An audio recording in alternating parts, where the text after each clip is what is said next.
दोस्तों जय श्री हरि। विजया एकादशी फाल्गुन मास के कृष्ण पक्ष की एकादशी यानी विजया एकादशी। विजया एकादशी का व्रत हिंदू धर्म में विशेष महत्व रखता है और इसे प्रत्येक वर्ष पद्म पुराण में वर्णित तिथियों के अनुसार मनाया जाता है। विजया एकादशी का व्रत उन भक्तों द्वारा रखा जाता है जो विजय प्राप्त की कामना करते हैं और अपने जीवन में आने वाली समस्याओं से मुक्ति प्राप्त करना चाहते हैं। इस साल की विजया एकादशी 13 फरवरी 2026 को पड़ रही है। विजया एकादशी की कथा के अनुसार त्रेता युग में मर्यादा पुरुषोत्तम श्री रामचंद्र जी को जब 14 वर्ष का वनवास हो गया तब वे श्री लक्ष्मण तथा सीता जी सहित पंचवटी में निवास करने लगे। वहाँ पर दुष्ट रावण ने जब सीता जी का हरण किया तब इस समाचार से श्री रामचंद्र जी तथा लक्ष्मण अत्यंत व्याकुल हुए और सीता जी की खोज में चल दिए। घूमते घूमते जब वे मरणासन्न जटायु के पास पहुँचे तो जटायु ने सीता जी का वृत्तांत सुनाकर स्वर्गलोक चला गया। कुछ आगे जाकर उनकी सुग्रीव से मित्रता हुई और बाली का वध किया। हनुमान जी ने लंका में जाकर सीता जी का पता लगाया और उनसे श्री रामचंद्र जी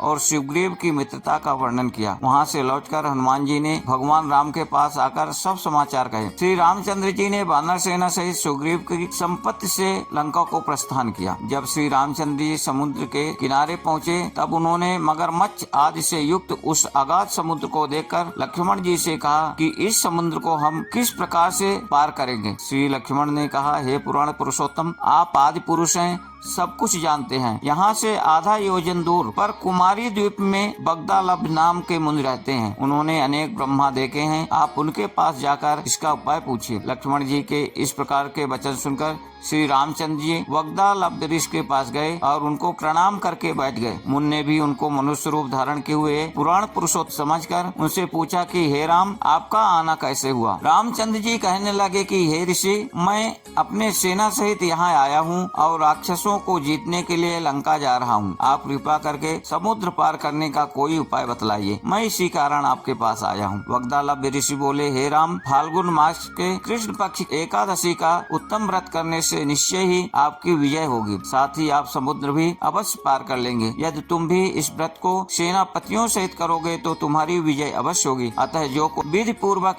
इस व्रत को करेगा दोनों लोकों में उसकी अवश्य विजय होती है। इस तरह श्री रामचंद्र जी ने ऋषि के कथनानुसार इस व्रत को किया और इसके प्रभाव से दैत्यों पर विजय पाई। श्री ब्रह्मा जी ने नारद जी से कहा था कि हे पुत्र, जो कोई इस व्रत के महात्म को पढ़ता या सुनता है उसको वाजपेयी यज्ञ का फल प्राप्त होता है। जय श्री हरि।